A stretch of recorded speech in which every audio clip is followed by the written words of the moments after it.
Crucial character in terms of he's kind of a friend for Dan and somebody that he can trust, and they bond.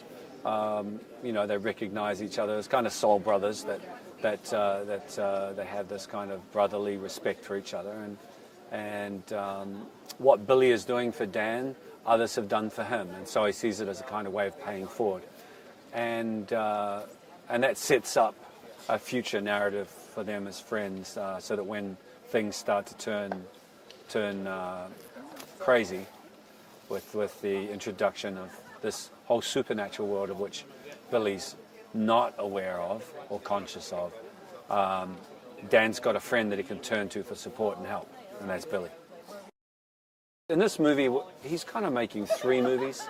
I feel like there's Dan's The A story, which ties directly to Abra, and then the True Knot. So there's three different tones, these three different worlds as they intersect and collide. So he's happily, deeply plans out every aspect, every beat, every element, all his shots. You know, very impressive, very, very impressive director. This is my first time to work with Ewan, and of course he's a great actor. He's done a really impressive body of work, very diverse. You know, he very, very, very comfortable from big budget franchise stuff and right into comedy and drama, and now, you know, this sort of dalliance into horror. And you know, he's very at ease in whatever medium, I think, or genre. So it's great to work with him. He's a very playful guy, very fun, very, very kind, which is nice. You know, it's always good to get that experience. That would be interesting to try and find an angle on Billy which would sort of challenge the notion of what a good, trustworthy guy looks like.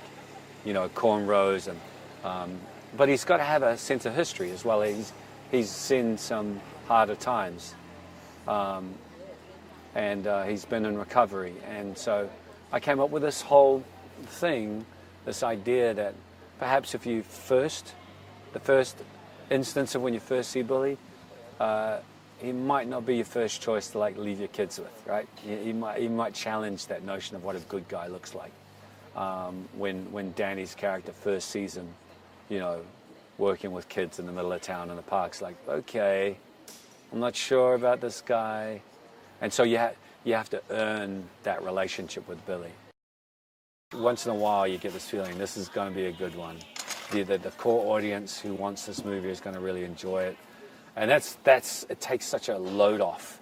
It's such a relief, you know. You don't have to waste all this energy wondering, oh God, I wonder if this is going to work. You know, I feel really confident that we're making a really good movie, and it's a movie that a lot of people are really going to enjoy. So it just makes my job so much more enjoyable. Hi guys, here's today's daily fact. After terrifying audiences in 2017, Pennywise the Clown will soon return to the big screen, this time haunting the Losers Club, who is nearly 30 years older and is portrayed by a stellar cast that includes James McAvoy and Jessica Chastain.